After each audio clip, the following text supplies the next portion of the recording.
randoms keep getting jobs. Don't worry about it. I'm going to say, I can't wait to say it. I love it. I love it. Go.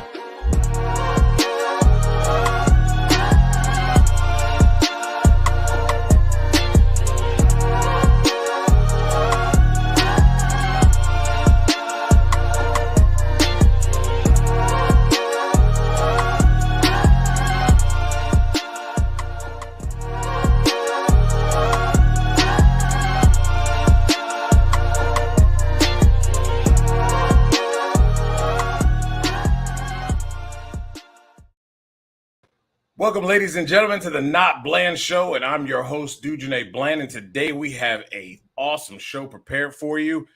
I am super excited. I know you guys watched a lot of playoffs. We're going to talk that as well. Very interesting stuff. Some of it very laughable. But the meme world is going crazy. I don't feel sorry for you Cowboys fans. I'm sorry. I don't. But we're going to go and dive right into drag racing right now. And my first guest is incredible at what she does. First of all, she is the content creator at Flo Racing. She has the show Right Off Track. She's the host of that. She is all elite. It's all the time. How's it going? Good. How are you? I love that intro. I mean, if you know anything about me, football and drag racing, I said it in the pre-show. Say less. I love it. It is what I do. Fuel and X's and O's. I'm all for it. I want to start off with this here. Yes, I chose Erica, the six-pack champ, greatest of all time. I had to. We have this PRO Super Star Shootout coming here up in February. How did this get started? And did it something that just came up, or was it in talks for a while?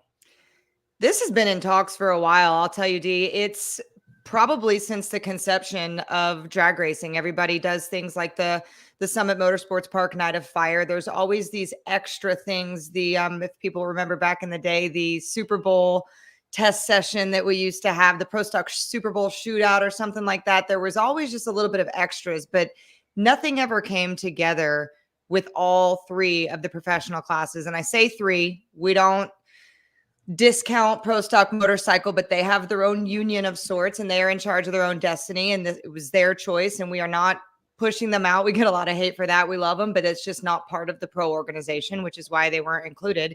But I think this has started a long time ago. And some of the powers that be, Richard Freeman, Chad Head, Alan Johnson, Bob Tasca, Scott Woody Woodruff, Tony Stewart now, but they even educated us about things that had happened 30, 40 years ago when Garlits and people would try and put something on. And for whatever reason may be, it just never came to fruition. And it took a lot of huevos, if you will, to do this. And the right group of people finally came together at the right time. Been talking about it for probably a year. Yeah. Really got serious in about April. And then we all went to Flo headquarters this summer and did a press conference and released it there. And it became real. And now we're like 22 days out and I just want to like rip my hair out. One thing about this thing that I really liked was it's something different.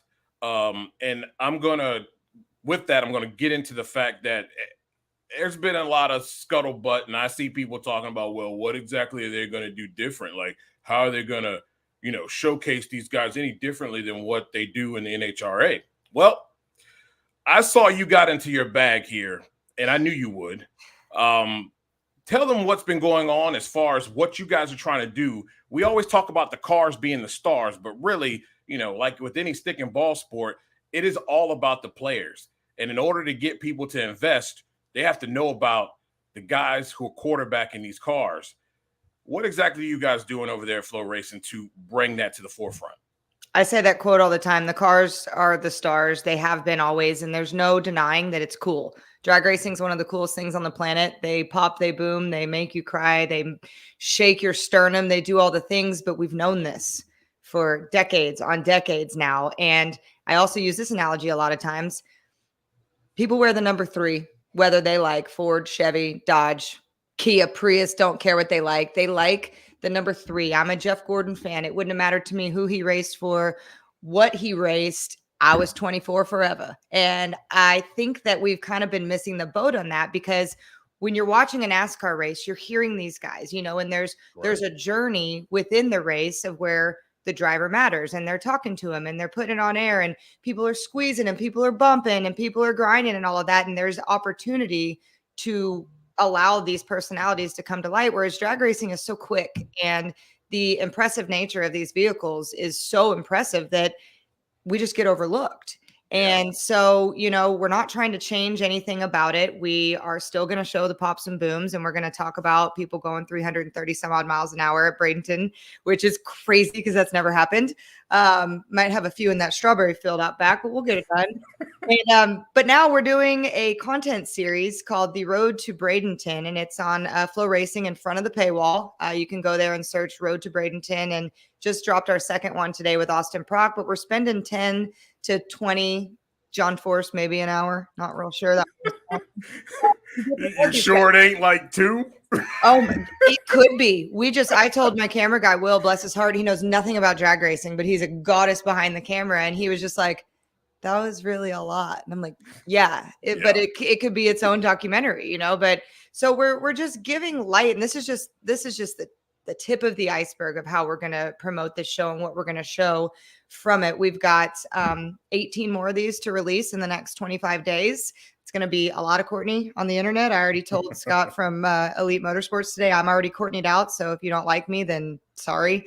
I'm just going to be everywhere for the next month. But Flo has given me this platform to be able to put light to these guys and gals. They're my friends. They're my family. I waited in line for their autograph when I was a kid, and now I spend every waking minute with them on the road. And to be able to put in front of the camera and in front of the Flo Racing audience, not even just the drag racing audience, but the Flo audience, how cool these guys and gals are that we've already bought in on. We don't need sold. Right. This is to bring new eyeballs to the sport. But on the other hand, once we get to the racetrack, we're going to keep doing the same thing.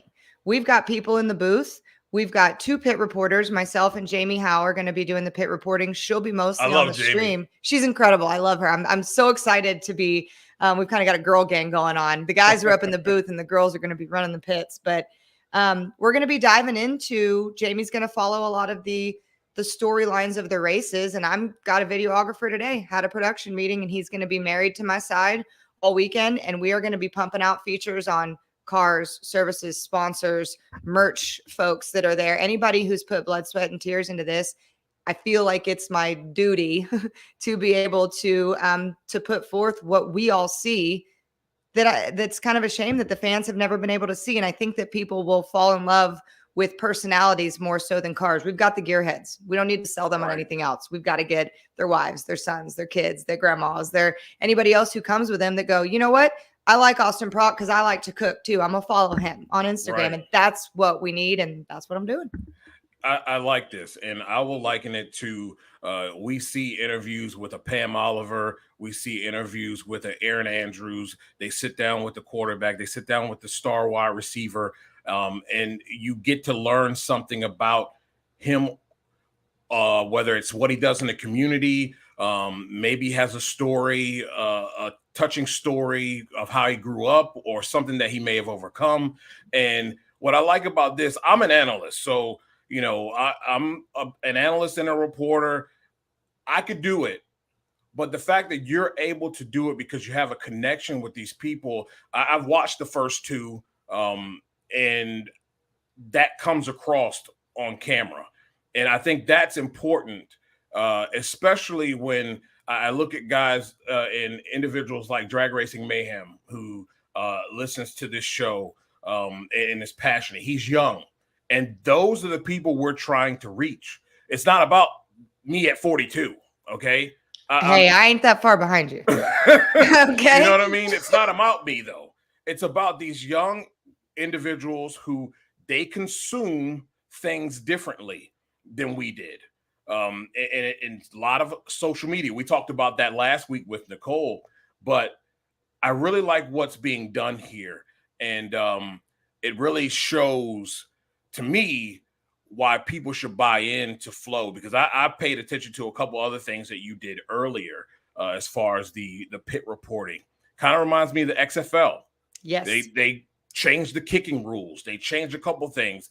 And I hope that this can be adapted when it comes down to the NHRA, because, hey, doesn't mean that what they're doing is bad, but No. man, how can we advance this even more? And if someone is showcasing it like Flo has been, I think it's something that we should be willing to do on that level. I think there's something to be said for the streaming services too, because and I'm not saying this because I work for them. I had a nice little life and keys to a nice castle and took a risk on this because it was something that I could build. But we were watching the playoffs. We're watching football. Thursday Night Football is you got to have Amazon Prime. You know, the other day you got to have Peacock. And at first, you know, you hear kind of my mom's like, I ain't got that. How am I going to watch a game? But it's the way that it's moving. And I actually had a conversation the other night with Spencer Hyde, and we were talking about like how do companies, how do TV, like YouTube TV, how do they capitalize on that to where, you know, they have add-on subscriptions? If this is where the world is headed, the younger generation consumes things in a different way. And you can't just say this is the way it is anymore. You got to please everybody. And I understand my dad's probably watching, the boomers are watching, but like, it's the way that it is and it's moving. And I'm on the older millennial phase, so I could still listen to a cassette tape and be fine, but this is the way that it's moving. And I think that the NFL is really grabbed the bull by the horns in that and proven it. That show the other night, the most streamed event ever. Come on. I mean, like, this is where it's headed. So I'm glad to be ahead of the curve. Yes. And I really am enjoying. I'm glad you explained the whole pro stock thing, because I know that's been a topic of discussion as far as the pro stock bikes. Yes. And so I'm glad you explained that, because I don't think anybody knew that was the case. You know, I'm really going to enjoy this battle of how they are going to be able to choose their individuals they're going to race. Could you explain how that's going to work as far as how the pairings will be?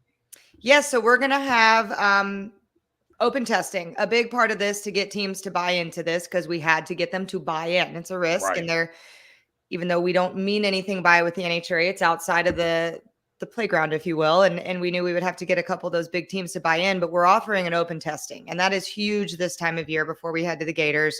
Nothing had been put on the calendar yet with NHRA. And so we just kind of went first and got them in their testing. And then Thursday night, we're going to start the show, be testing Thursday night, Q1, Friday, Q2, Q3, Q4, and then we're drawing chips. So it does not matter. It's like the World Series of Pro Mod in that sense, where the number 32 guy can win the whole thing. Doesn't matter at all. But so each and every round, they're doing a chip draw. And it's funny as you see these content pieces come out. I don't ask everybody it, because I know these people and I know hot button stuff and I know who feels a way about things. Yeah. And I asked the right people how they feel about this chip draw. And I got a couple people. Brittany Force is going to be coming out on my podcast on Friday. And she is very open in saying that she was not excited about it. And it doesn't mean she's not excited about the race, but it's like, what happens in qualifying? Like, why? Why does it matter? Why would we even do it? Well, we do it for everybody can see what you've done. They know who they're running when they draw that chip. Right. So that tactic's still going to be there, but we're throwing the structure of it completely out the window and allowing for monotony to go away. And not that drag racing's monotonous, but number 1 faces number 16. And 9 times out of 10, unless somebody screws the pooch, we kind of know how that's going to go, especially in a lot of these races where we don't have these fuller fields. We don't have 20, 24 cars. But I think that's kind of cool. But I'm an outlaw kind of girl anyway. I go to a lot of these other races, the Victor races, the FL2Ks, things of that sort, with the grudge matches and things. Yes. So I think it's going to bring out a side of these drivers. Like, imagine John Force drawing a chip.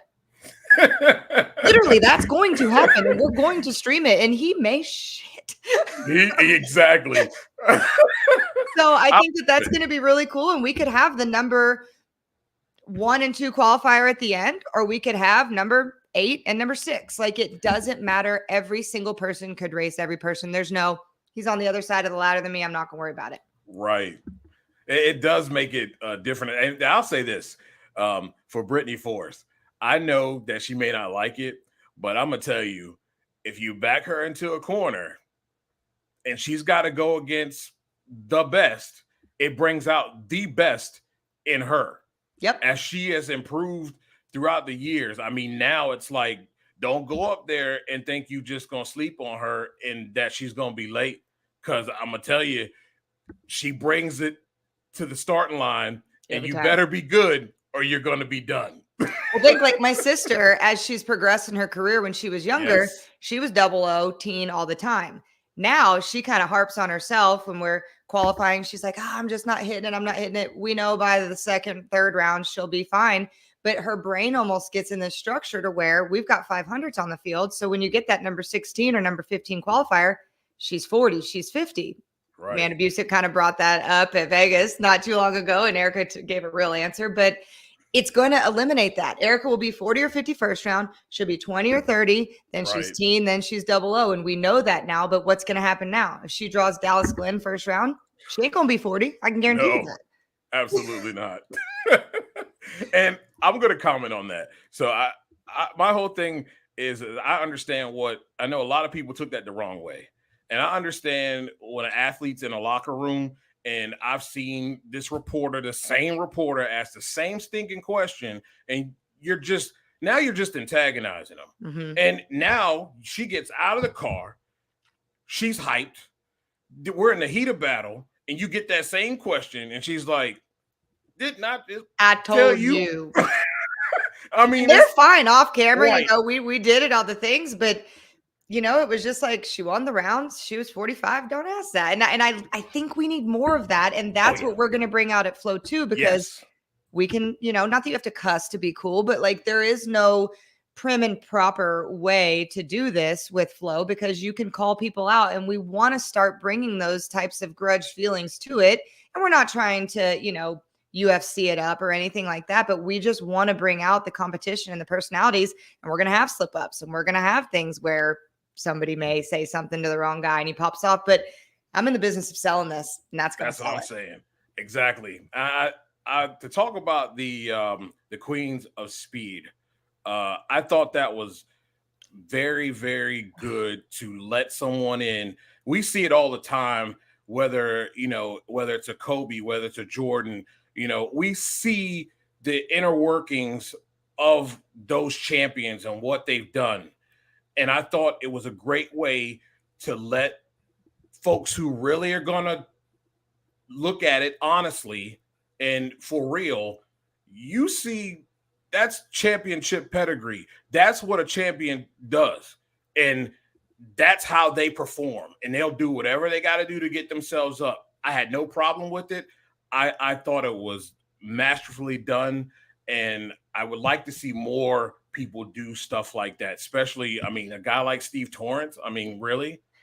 Well, let me tell you, the content piece that's going to come out on Steve, I just had to send it to them to make sure I could do it, because there was something I wasn't sure they were going to want in there, but he's pretty open. But the Speed Queens thing, I got to tell you, we took a big risk there, and you said you'd like to see more of it, but somebody's got to do it first. Yes. And I am no woke person, feminist, nothing. I think everybody puts their britches on the same way, and I want to be judged that way. But for a woman in this sport to be the one to do that first, I thought was really cool. And so when the idea came about at Flo, which it's a different department than I work at, but they brought it over. Yeah. And at first I'm kind of like, this feels like self-promotion, whatever. But took my sister goggles off, and the story of what we've done is cool. And we did the Disney Right on Track. I saw Andrew said that. And those are very, very different things. So we've proven the polish. We were role models for kids. We said and did all the right things. And to convince Erica to let us do this was something. I had to trick her. I tricked her a little in the filming and just told her, we're going to mic you up, but it's not going to be anything. And when she saw that first trailer, I'm telling you, she all but made me pull it. And the guys that were working on it at Flo, I work with them every day, and I trust them, and I knew they wouldn't paint us in a bad light. Right. And it worked out, and I watched it cringing a little the first time because of some of the things that they said. I shouldn't be mic'd up all the time because, Lord, I'm special. But I mean, that's how we are. And if you know, you've been around us, that's who we are. That's how we are. And that's why my sister is the way that she is. So why not show that? Oh, my favorite line was kick him in the What was I thinking? Oh no, that was my favorite line. I loved forgot every that I moment was of it. mic'd up. I get kids at PDRA, junior dragster kids that come up. Here, come in. Like, oh my God. We've come a long way from the Disney Channel, Oh man. yeah. And I'm glad she did it too. And I know she catches a lot of flack, but it's you know, real. We got for more things, positivity it from is. that than anything. And I'm glad, because I really thought there's always misconceptions of people because they see like a blip of them at the end of the track, forgetting that this is a sport. This ain't, you know, Fridays at your local track. Like, there's a lot on the line here. And whether it's a man or a woman, they get out, they might say some stuff that you might not like, because they're right in the heat of battle. Would they be a winner if they didn't? No, there's no way. You can't, like I've said it on other shows, you can't win those types of championships being ho-hum, kumbaya, like champions. I thought Mahomes the other day, champion. Exactly. I'm not a Mahomes fan, but when he did, I thought that was the most raw thing he's ever done. Yep. I had no problem with it. Me neither. At all. More. Great segue to the NFL. So your Steelers suck. Played Buffalo. That was a tough draw, but I thought they had opportunities, and they let those opportunities slip away. I know everybody's pointing the finger at Tomlin. Look, he's working with what he got, and to be quite honest with you, ownership needs to provide him. I know people are saying that he picks the groceries, but at the end of the day, ownership needs to do a better job of getting him better pieces. They don't have enough pieces on offense to be successful. I mean, what do you think about that as a Steelers fan? I agree completely. And at the beginning of the season, when most everybody that we did have was still healthy, we knew that the only hope that we had was TJ Watt. And although the Pittsburgh Steelers win championships with defense, you can't do that. And look what happened when he wasn't there. And he is the reason, him and his defensive guys are the reason that we did make it to the playoffs, because we shouldn't have. But he's a game changer. He's an absolute animal. And I'm a JJ fan too, from my Houston Texans, which shout out to the Texans the other day. But there was no hope for it. And I'm watching it the other night, and first 4 possessions scoring. And I just wanted to hide under the pillow. And I'm like, change the channel. But it turned out to be a better game, because they always do. They give you just enough hope to get enough hope, and then they shred your heart to pieces. Exactly. And that's what happened. Exactly. It's sad that happened that way, but you know, they were just missing way too much there. I loved what the Texans are doing. I don't want to hear any analyst or any talking head talking about how they knew CJ Stroud was going to be good, because you were the same guys that clowned him for a stupid Wonderlic test. Okay, I don't want to hear it at all. That was the most bandwagon transition of the entire NFL, in my opinion, and kind of love too on the Green Bay side, but I didn't really expect that to happen. I am not a Cowboys fan. And neither am I. I was relishing in it, but I got embarrassed. This is what I don't like, though.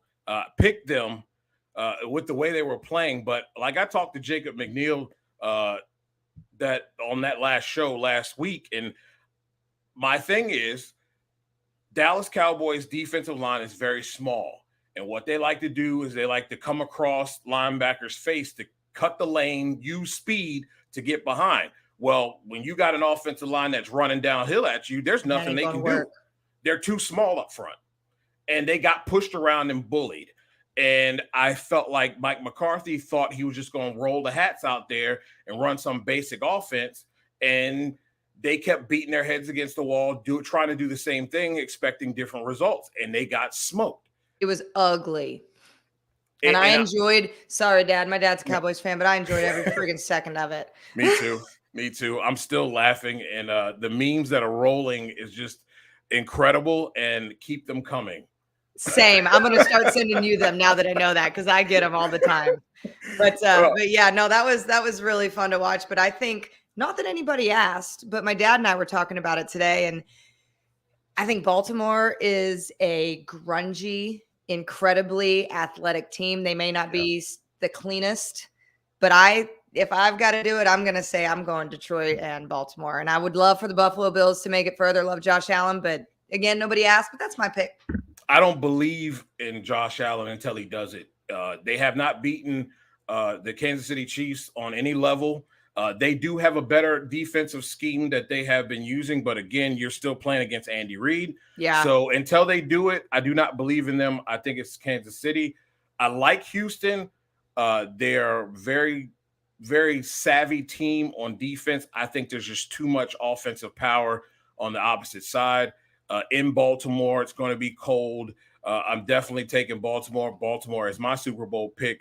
I'm taking the San Francisco 49ers over Detroit. I would love to see Detroit because I love the story. I'm picking with my heart there. But I'm taking the 49ers. I think it's over for Green Bay, and the only reason why is there's too many weapons, and defensively they are just not there. Offensively, they're not able to match up with that defense with Fred Warner and the likes. It's going to be too much pressure, and it's going to expose the fact that those receivers are young. They're one of the youngest teams in this playoffs. I don't see them winning that either. I don't either, but I think that they're going to have a good few years coming up. I really do. It's going to be good for them. We'll see how it all pans out because I wouldn't have written it the way that it wrote up anyway. No, I did not. I didn't see Philly wanted Houston to win. Oh, I saw that coming. And I'm going to tell you why. You can't cha-cha slide into the playoffs. You can't tush push. And they found somebody to stop that tush push. And I want to be clear. Everybody act like they were the ones who did it first, but Washington was able to stop that tush push several times. They couldn't win, but they were able to stop that. So it was already on tape. You just had to execute it and not leave your feet. You got to be planted to the earth to even move anybody. Well, Chris Collinsworth will tell you nobody stopped it. You know what I mean? So he can. I could go all day with this.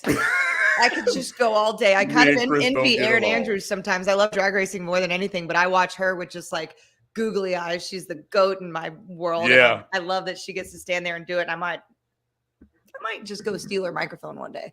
Yeah, you could do it. You could do it. No way. She's the freaking GOAT. So here's your podcast, Right Off Track. What do you have coming this week for the fans? And if you're not a fan and if you're not subscribed, please get there and do so. It's a great podcast. There's a lot of cool people that have already been on there. I think Jeg was the latest. So what you got coming up here?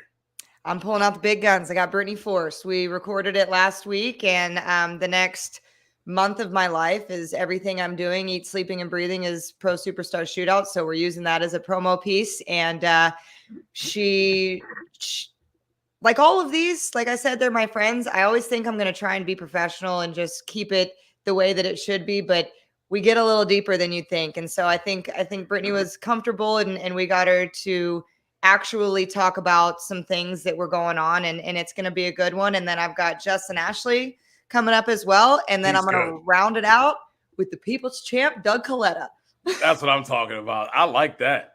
That's a good. I've got a big month and a half for Right Off Track. And then I'm hoping when it's done, when the PRO Super Star Shootout's done, I'm going to have on a couple of the winners, and then we'll do a World Series of Pro Mod preview. I've already had Spencer on there, but we'll probably have to bring him and Wes on to preview World Series, and then we're right into Pro Mod country. So that'll work. I like that. Yeah. And I'm going to go ahead and bring in Ryan real quick so you can say hi. Caught you slipping, right. Ryan. I hear you guys are the best of buddies. She wanted to say hi. What? I told him I've been knowing you since like you and I were both just grungy crew guys, right? Oh yeah, absolutely. I'm old. Thanks. Me too. I was probably 30 and she was like 15. So like I'm pushing 60 30. right You're now. Still 30 and now I'm 37. So what the hell? I'm gonna have to pay for that later. Don't say that. I'm gonna have to pay for that later. Oh Lord. How in the world did I follow that? Like over here? Like that way? Man, like champion Courtney. Yeah. No. Obviously she had prior engagements and I'm just like the filler. Like everyone's tuning off right now. And you know what? And I looked at the picture that you posted. Like, she has makeup on, the lighting's right, everything's perfect. My picture was 10 years ago, 25 pounds ago. And I'm like, okay, that's how we roll. I'm about to show a picture of us, and I'm 30 pounds heavier than in that picture. That was just last year. You got to go to Media Day and make them take your picture and put it on the internet. Well, it's going right over there. Actually, I saw that earlier today at DSR.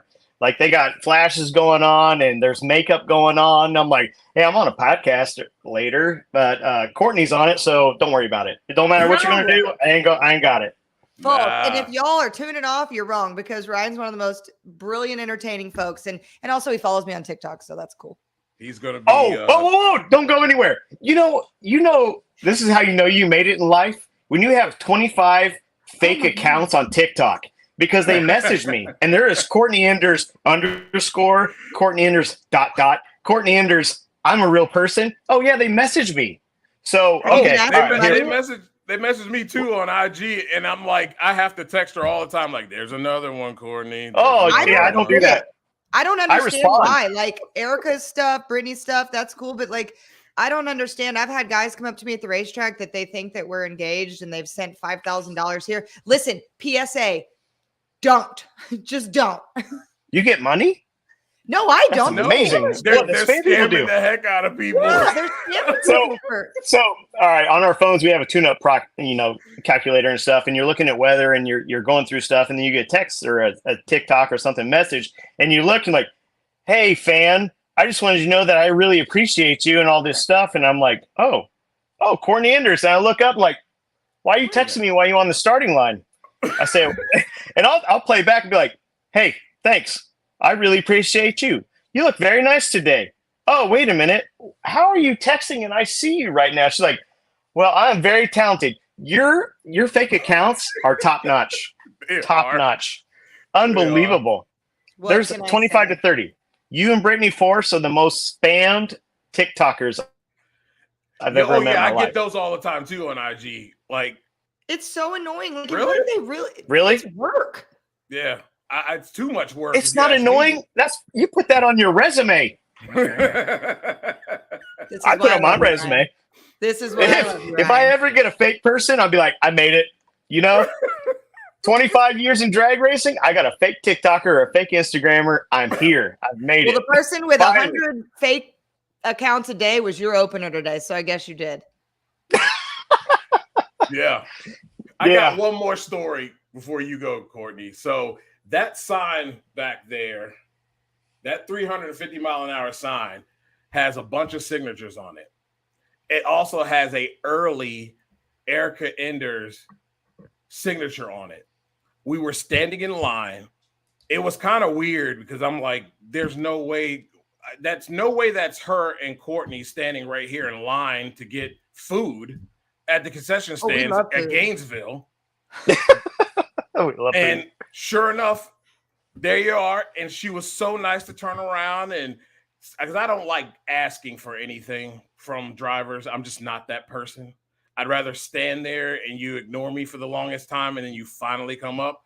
But she actually signed it in the line. That's a very early Erica Enders signature. Probably like 1X, 2X. Before I was even a thing as a reporter. Just a guy. She's all right, I guess. I mean, I'm a little sister, so she ain't as nice to me, but. Oh, man. It's been a blast having you on. This was fun. I appreciate it. I'm glad that you had Ryan on there. Y'all don't go anywhere. Stay for Ryan. No, get out of here. The show's over. I'm the caboose guy on the train going, hey, have a nice day. Sorry I held you up.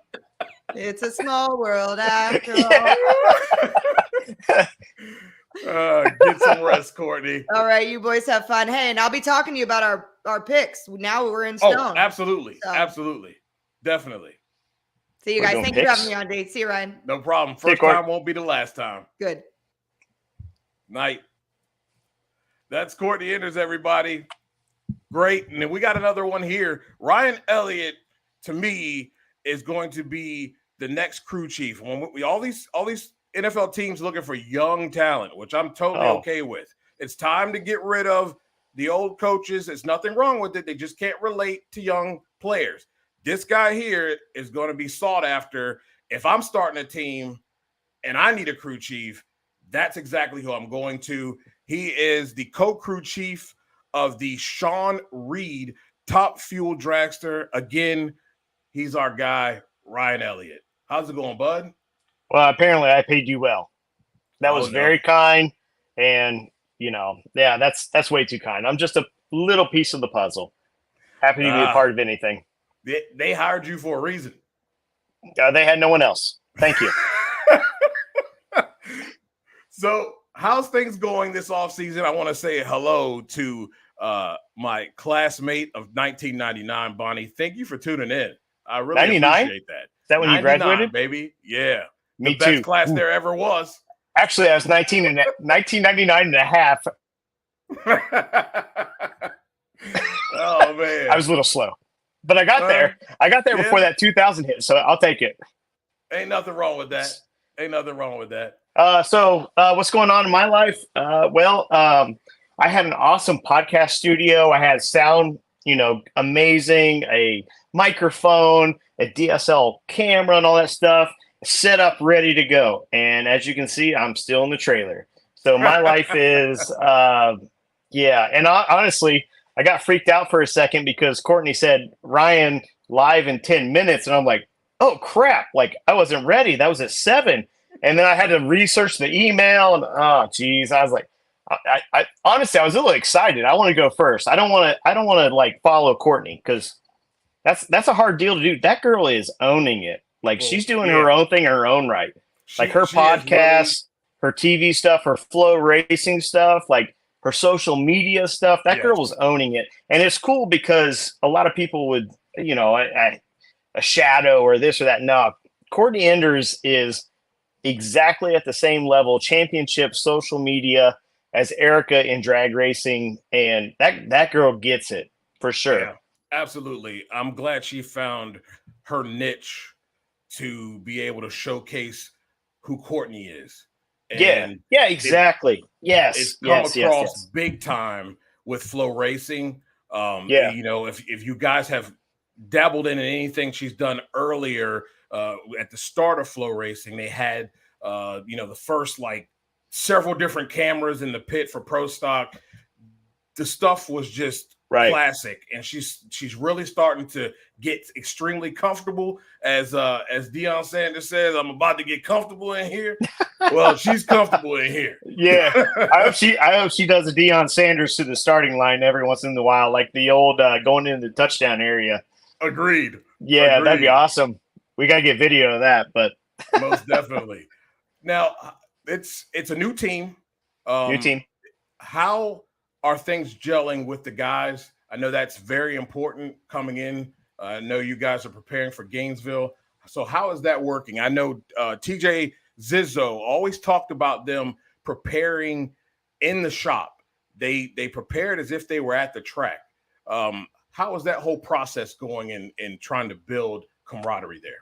We got a lot of great guys. That was the biggest thing. And very fortunate that some of them followed me into this new adventure. And, working with Rob, he's so smart. It's insane how smart that man is. And they're looking at the process of getting in here and working on the car as a chance to learn a different look at that. Yeah, look at that. I'm 30 pounds heavier there. Are you? That was 30 pounds heavier? Yes, I'm 30 pounds down right now. My man.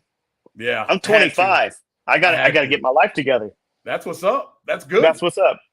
So this is how this interview is gonna go. We're gonna go off on a tangent. I'm be like talking, and then we are. But a lot of the guys, Tuna, Seth, Tim, Davey, a lot of the guys came over from the cruise days, the TJ kind of days, and it's awesome to have them. There's so much experience. Like Tuna, he's got 25 years. Ed Tyler, 25 years in the sport. I got, there's a lot of experience on this team already, and that is priceless.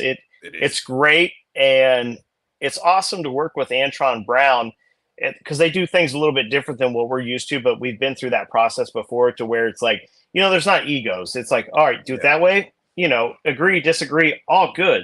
We just got to be the same. It doesn't, like a good clutch guy, which we all cater to and love, that they're amazing. If they're messed up, but do the same thing every time, you're probably going to be okay. It's just that consistency. So it's like, there's not egos in here, and we're learning what they do, and we're like, okay, cool. And we'll do that too, because it's a copy of what they're doing, so we can share information. Right. It's been a long time since I've been on a dragster, and Winland, good Lord, that man has ran some numbers on some parts and pieces that were like, well, we found those at a garage sale. Right. Like we found them at the trash can. We're going to put them in, and he just runs good. He's smart. So it's a great team. Like I said, Tuna's experienced. Davey's done, like our clutch guy, he's done racks and clutch. Tim has done superchargers. He's done motors and all that stuff. So it's very well counterversed in the arts of working on one of these things. There's a lot of times where you're like, well, what do you think about this? Well, we got 3 guys that have done that job to go in there and go, yes, no, I don't know about that. So it's, man, it's so valuable. So That's important. Important. Oh, 100%. They pay off for themselves. You're going back to your roots now, coming from funny car back to dragster. Is it kind of like riding a bike, or are you having to kind of learn some things over because things have advanced? These people are crazy. I've looked at the runs. These people are crazy. My dragster days, so a little history of how old I am. And when you say you go back to your roots, now you're dating me. So, so when I worked on a dragster, I worked with Connie Coletta and stuff, and Jimmo and Jono and the Coletta team, and it was a 1-car team, Doug Coletta. So like that was my home. Like that was everything to me. Getting Doug a championship. Whew, that was every minute of every day of my life for, I don't know, 9 years. Wow. And it was, and I worked on Grubnick's car for a while and Scott's car. And it's like, I just followed around the old man. I was really good at changing clutch weight and doing crazy stuff at a high rate of speed. And, he likes to work that way. So I would follow him because everyone was like, I'm not doing that, or they're crazy. And I was the crazy person, or just dumb, whatever. So I would follow that around. And so, but the game was, and the goal was, Dougie, that guy deserves a championship. And to see him win the championship, and he won it in Pomona, and Connie comes up in his golf cart on the starting line, and we're all around him. And to see him smile, and man, it was a closure. And I told Chad Head, who's the manager over there, good friend, and I said, thank you so much. I needed that, because I couldn't imagine Doug Coletta retiring and not getting a championship, because the run, the Tony Schumacher thing, which is a weird coincidence now that I'm looking around. Jeez. and I'll tell you, Tony reminds me often, like, oh, yeah. And I had to sit through all the Army speeches of the run as I was working on the Johnny Gray cars. And I'm like, oh, this is brutal. This is so brutal. It's like, breaking up with a girl and seeing who she's hanging out with next. She's like, oh, that's a pretty good dude. Well, that sucks. That's kind of how I felt. So to see him win the championship, even in that fashion, and I heard a story. I don't know if it's true, and I hope it is. But if it's not, we're going to lie about it because it's so good. And I remember someone, I think the other car had the lane choice, and they took the left lane, and they gave Alan the right lane. And the story goes, legend says, don't they know what I do in this lane? Because that's where he won the championship with the run. And it's like, if that's true, hey, kudos to you. Enjoy your jet ride home, champion. Like, that's awesome. But that is. To see that moment, it came full circle. And I totally told Chad, I was like, thank you so much. I needed that. I couldn't get away from this sport without seeing it at least once. Yeah, I didn't want him to be the Barkley of the NHRA. Too good of a guy. Totally. It was nice to see him win in dominant fashion. It was everything. But it wasn't dominant. That like, it had a great curve, and then at the last race, the last run, like that's when he poetic in a little bit of a way. Yeah. To right the wrong is what I said, and that's probably wrong, but to right the wrong to me. Yeah. Now, Drag Racing Mayhem says, what are the aspirations for this team this year? Championship contender, top 5, etc. Great question. I'll go back to my Coletta days, and this is just me. Everyone obviously has different hopes and dreams. So there was a time when we were chasing the championship with Grubnick, and I was counting rounds and all this stuff. And Connie said to me, he says, well, if you're in 10th place and we go to the next race, are you not going to try to win it? Okay, fair enough. Well, if you're in second place or first place, you do the same thing. Fair enough. The goal is to do the absolute best that you can do. We would love to. We'd love to win every race. That's why we're going. We're not here to have a museum piece out this corner here. So we don't want a museum piece. We want to run good. We want to contend. We also realize that drag racing is a marathon. It's not a sprint. Anyone that tells you different haven't been through the cycle of it all. Hey, Courtney was just on. Erica, she realizes the sprint process and the countdown to the championship and how that works. Yeah. That's huge. It's a marathon. Get that data. Keep getting better. What can we do better? So for us, our aspirations is right now, start the car in Gainesville. If it starts, good. All right, we're going to test. All right, let's try to and keep improving on that. The goal is to get 1% or a little bit better each run. Learn something if you don't get better for the next time. It's a marathon. Right. You can't put the cart before the horse, so to speak. I mean, look at what Erica was able to do. Stumbled around in the first half of the season, and then you put it together and win a championship. Right. I don't even remember her stumble. All I remember is her hosting the trophy. You know what I mean? It's true. And Freeman and all those guys, the dad, he would only say, he's like, with Erica, we just got to get a car that's going to get close and she'll take care of the rest. Wow. That's where it's at. You just work to get it close, take care, and she's going to take care of the rest, or Shawn or Doug and all that stuff. Get it close. If you find something to get on that other side of things, then hey, congrats. Hope it works out. But you just got to keep getting better. The conditions change every single weekend, every single day. I can't tell you how many times we have qualifying. I'm going to race day last year, and it's like, whoa, day one, here we are. Mm-hmm. So now, conditions change and all that too.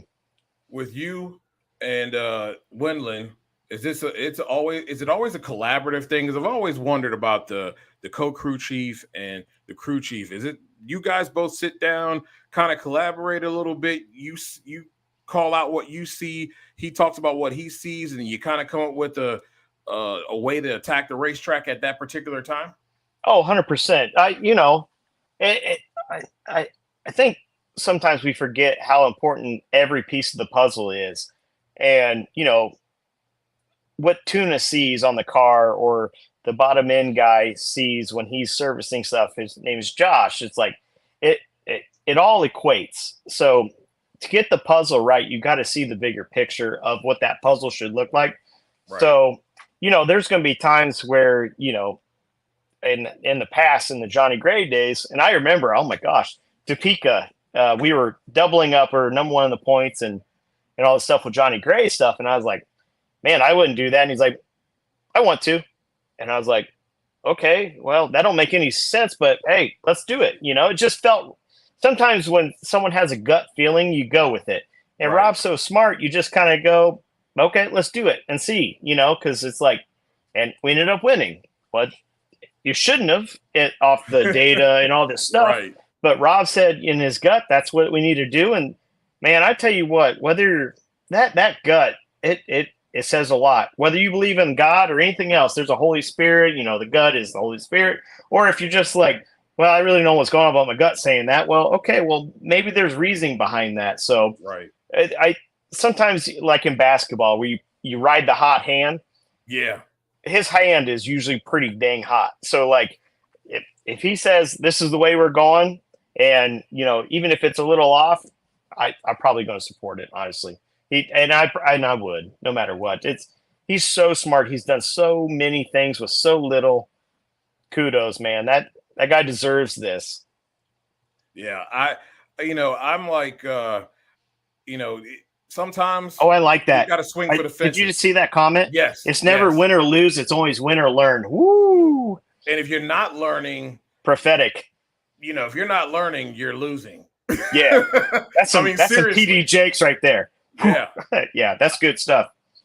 Does part where when you're coming up for the next round or next qualifying session, does part wear have something to do or weigh in to how a crew chief calls his next shot? Parts wear? Yes. No, because a couple of reasons is you're servicing with new parts or checked good parts, and you have to trust the people that you're around. Like you have to, you don't even think about it. Right. Honestly, you're just going off of, these are the best people in drag racing. I'm going to trust every decision, everything. You don't even think about it. You're just going off the numbers, your gut, the track feel, and that stuff. And parts wear, servicing, you have to block it out because you have to have faith in the guys. I mean, could you imagine a quarterback dropping back for a pass and going, my offensive line is horrible, and I'm just going to throw this thing and see if someone catches it? Right. You know what I mean? It's the same thing. You got to trust those people in front of you. Right. And which they are. They're in front. They're the ones servicing the car. They're the ones seeing the parts. You're up and you're looking at the parts, diagnosing and stuff. But in between rounds, it's pretty fast paced. So you got to rely on your people around. You're only as good as your worst person. Whoever that worst friend that you have in life, that's as good as you are. And that can be really good, or that can be really, really bad. Man, we're getting prophetic here. I know, right? Twice. I have a interesting question here. I think fans would be interested in it.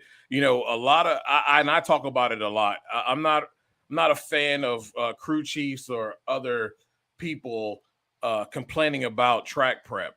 You guys got people on the team to go out and test the track, so you know exactly how much it's the tire or how much it's going to take.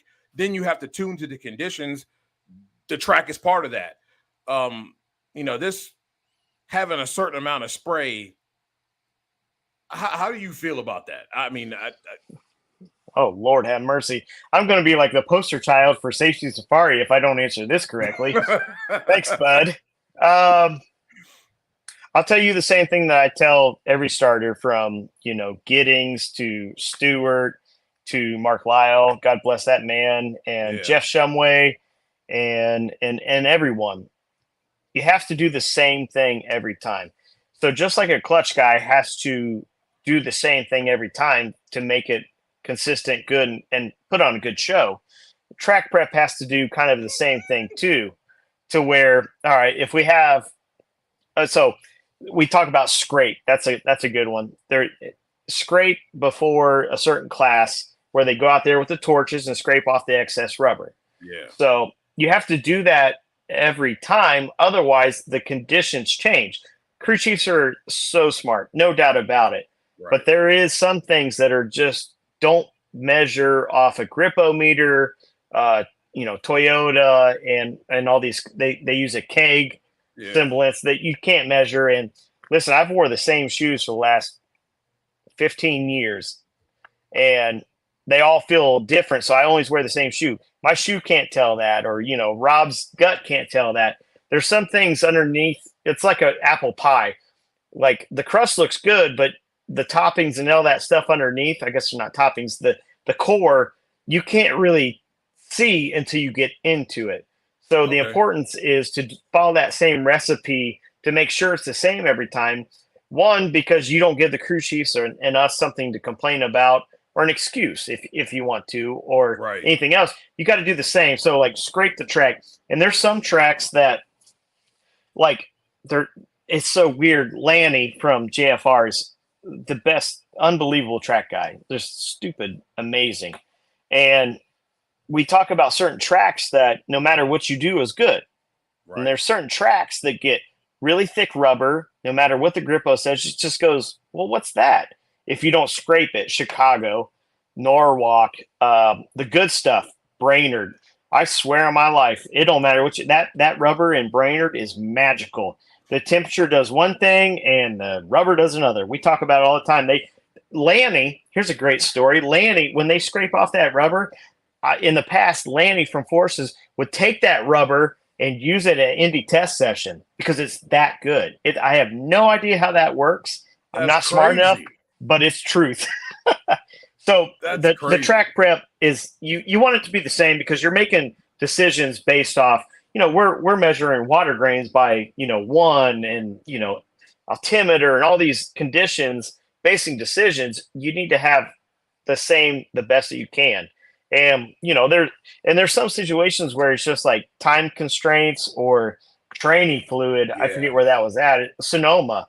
It was like, no matter what they did, they could not get it up in the right lane. And that's awful. Lucky for us, we were in the right lane. So yeah, we played our part in that. And yeah, it's really weird. It's just, you need to do your best to do the same thing every time. Just all of us. That makes sense. Now I'll lay off the complaint on tuners trying to tune to spray. I get it now though. I hope the fans understand that as well. That was really good. I hope so. That's why I wanted to bring that out there. Caleb says, who will the Colts draft? Colts fan. We're trading everything and getting Marvin Lewis, Harrison Jr. Jeez. That's what Caleb, he says. I love Caleb. God bless him. That poor guy. I think that poor guy goes to season tickets and he's got great seats. And it's so awesome that he supports. That's my sports buddy. And he's a Colts fan. And I was originally a Bengals fan. And, for years until I moved to Indy and divorced them after I met Mike Brown. And I was like, man, this fool. Ooh, I can't do this anymore. And then I moved. I'm like, I went to a Colts game and I'm like, this feels like home. And they weren't even good. I was like, I like a dome. Yeah. Bengals didn't even have a practice facility that was indoor. So I was like, this is home, the tailgating and all that stuff. So yeah, Caleb, we're drafting Marvin Harrison Jr. We may have to trade everyone, but we're doing it. Yeah, I think that's a good move. They have the quarterback. I think they can keep or will keep. I think Taylor's still under contract, I believe, so that's good. They had guys step up this year.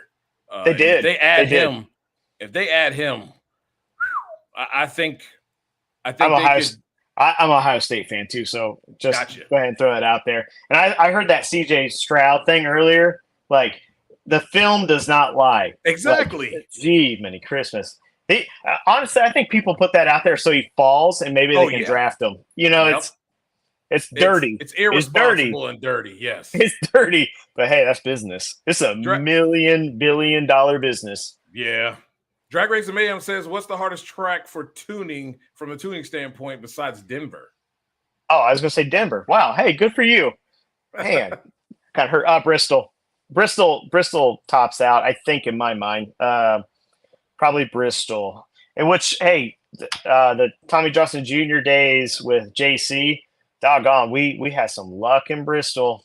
We had some luck in Bristol. But I can tell you, he looked stressed, and I'd give him a hug and a glass of wine and say, hey, good job, bud.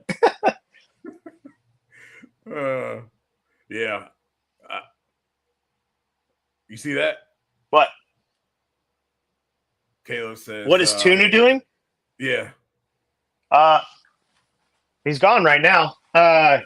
He is Tuna's our car chief. So Tuna's overseeing everything, Tuna has been working on drag racing since Ben Hur had wheels and turned them into circular stuff. Like, that guy has so much experience. It's unbelievable. Like, that's my best. That's one of my closest best friends. That's who I stay with on the road. And Tuna's awesome. Tuna's awesome. And he's overlooking all these guys. And it's really been an enjoyment for me to watch him train everyone and go into everything that he's learned. Like, you can't put a price tag on that. And I was really, really blessed. Oh, Caleb. Geez, Caleb. Did he say, will Ohio State be the same in 2024? No, we're going to be better, jerk. Man, what a punk. It'll still be Georgia winning the whole thing, though. Just no. saying. Oh, the Prather boys are going to get on here. Don't do that. Go Dogs. So anyways, oh, geez. So Tuna's been excellent at teaching people, and I've loved that so much. I really – because there's a lot of people that don't pass that on. And last year with Lee Beard kind of hanging out, and he was, saying how important it was to pass on what he's learned and everything the sport's given to him to the next person. I really enjoyed that. And I came over here to Johnny Gray Days to work with Beard and Rob and, just be it's well documented. I was a body guy. Like, I was doing pretty good. And then I was like, well, there's kind of late to the game. I really wanted to work at DSR. Me and Don were, talking, and I was really a big fan of this organization. And they're like, well, all we got is body. And so the funny story, they just fired the body guy and they knew how much he made. And they're like, no one would work for that. And here I come strolling in, and I was like, they all know what I made. And they were like, oh, and I was like, well, I just want to learn and hang out. And that team was unbelievable. It was stacked with experience. And so who's your driver again? Mine? Shawn Reed. Oh, hey, look at that. Nice little red line oil sticker. I like that. Uh-huh. That's going to be nice. we just partnered with them for next year. And that's talking about going back to your roots. I worked with Tim Carrington and all the Coletta guys back many years ago on the red line when they started getting into the sport. That is I hate to say it, that's the best oil in the business. It's not even close. It's not even close. So that's a big sponsorship. Caleb's asking, does Davey still eat fast food every day? Yes. Yes. You know what? These young punks. So I have fasted. I have worked out every morning, and you lose 25. I've lost 25 pounds, from bolting on ahead. I needed the weight in a way. But, losing weight, I'm working at it every day. And these kids, now that I'm older, are eating junk. I know, and right? They look like they're going for a CrossFit journey. Like, how does that work? That's trash. I don't know. It is trash, because if I was to do what they were doing, I'd be as big as I was before. Oh, no. 260. I'm telling you, the good Lord has a funny sense of humor. He's like, oh, remember all that trash you ate earlier? Now you're not getting rid of it no matter what you do. Like, ugh. Yeah, exactly, Caleb. When he hits 30, it's going to be a whole nother ball game. So many mean things I could say right now. I think we just need to go on to the next subject. Probably. Well, yeah. You know what? I hope we're around for it. Yeah, for real. He said Big Mike stays with the Cowboys in 2024. No way. Just announced. Are you serious? Of course. Why? Why would you change that? Why would you change that? And here's my take on that. So I like this. This organization run by Jerry is all about recycled coaches. Why? Because he can puppeteer what he wants. Why would you bring in a coach that's going to demand having a general manager that's going to demand doing things structurally like good organizations do? No. Why would you change that? You're going to find a scape guy, and they probably won't fire Dan Quinn because he's probably going to go somewhere else. But after that performance, and we've seen the 28-3, there's no way this guy would get a job from me. But he's probably going to be the guy that they let go if they let anybody go. But I'm going to say this to Cowboys fans. You guys being outraged about this loss is comical. You lost 12 before this, and you guys were not outraged at all. And all it's going to take is a draft, a big free agent, and you guys will be talking about going back to the Super Bowl again. But you know what's not going to change?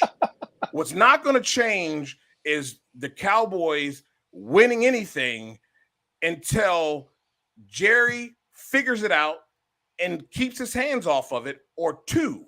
While you guys were laughing at Commanders fans got fed up and hit them where it hurts, the pockets.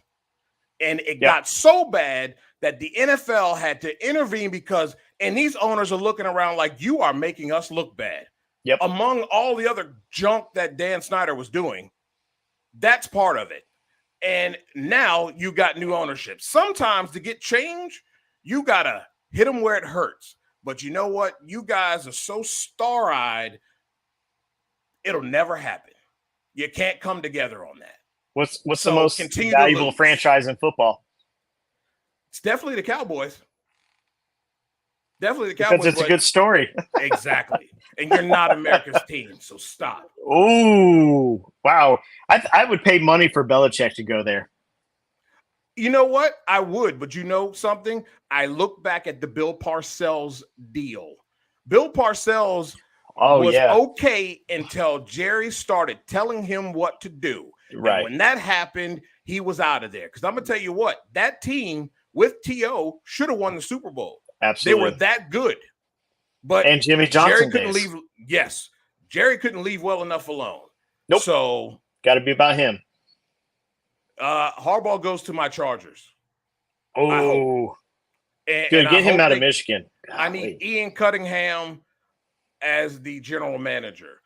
Some of these jabronis that they've been interviewing, I don't even. What are you doing it for? They haven't proven to be anything. Right. So yeah, Chargers have some talent. Chargers have some talent. That's a very underachieving talent. Yeah, Davis 2.0. That's great. Just lose, baby. At least make it a good story. Scott says, I hope he stays in Michigan. No. Look, he gonna demand a price tag if he stays in Michigan, but he's gonna demand a price tag if he comes to the NFL too. But if anybody needs it, the Chargers need it because that dumb hire of Brandon Staley. Come on. You should have hired me if you're going to hire Brandon Staley. I can do that. Just run off the numbers. Spreadsheet says does this. Said who for the Falcons? I know you guys don't want it, but I think it's Belichick. I think it's Belichick too. I think it's Belichick. And the reason why I say this is because Arthur Blank is about business, and he hasn't really had a guy that has been as polished since Dan Reeves. Yep. They've had a few, but I felt like they got rid of some guys pretty quickly. You let Kyle Shanahan walk out of the building. So, these other guys, they haven't been up to par, and he's available.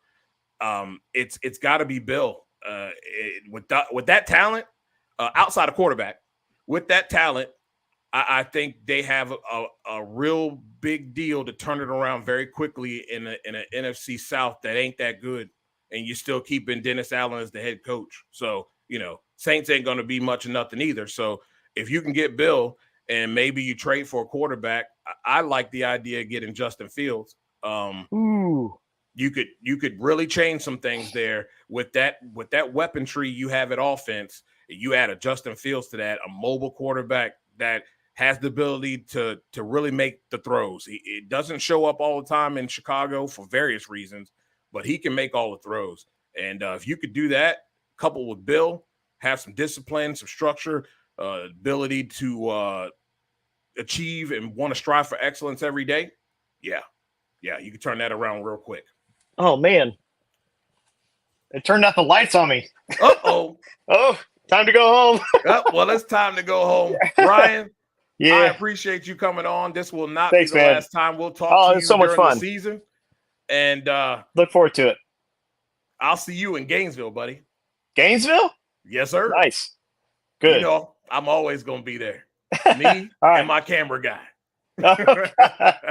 And 35 pounds less. Yeah, exactly. My man. Thanks a lot, brother. All right, man. Appreciate it. Have a good night. You too. Man, what a show. Thanks for hanging on with us. Thanks for the new people that tuned in, commented. Scott, Ken, really appreciate it. Agreed. It's all about growth, learning, and obviously it's all about them W's. I really appreciate you guys commenting. The interaction tonight was fantastic. We're going to keep this coming, man. I'm getting into my bag here. We're really going to go NHRA drag racing heavy here. We're going to have a lot of different people on, and it's going to be fun. I'm looking forward to it. My camera guy there. Yep. He makes me look good. He really does. I really appreciate it. And he's family. Love it. Yeah, this is going to be good, man. As we close out of here and get ready to close this thing out, I'm going to give you my pick. I kind of gave him a little bit before he was on. I'm going to give you my pick here. Close this thing out. So you have the Saturday game at 4:30. It will be the AFC game, Houston and Baltimore. I'm going with Baltimore at home. I understand CJ Stroud has played very well, but I think they're going to do some things to him to kind of confuse things. And you can't bet against Todd Monken. He's done some amazing stuff with Lamar Jackson. He's studied him. You can tell he's studied him, and now he's creating an offense to fit him. They got to do whatever they got to do to keep him long term. Sunday at 6:30, you got the Kansas City Chiefs and the Buffalo Bills. As Josh Allen shows up and gets good Josh Allen, maybe they win, but I'm not picking them. So I'm going with the Kansas City Chiefs to beat the Buffalo Bills. He has to prove me wrong. I said it, Green Bay Packers, San Francisco. I'm going San Francisco. I think the Green Bay Packers are just too young. That defensive line is really going to get after them. And Aaron Jones is going to have a little bit of tougher time running the football. Those guys aren't up small up front. So I'm going to take the San Francisco 49ers. Green Bay, prove me wrong. Tampa Bay and Detroit, I'm going to take Detroit. Tampa Bay's played great, but gotta take Detroit in this one. Well, ladies and gentlemen, this is the close of the show. Thank you, Scott, for tuning in. There's more to come, buddy. It's been great for Sports Journey, for everything Nitro. This has been the NotBland Show. I'm Dude Today Bland, and we're out of here.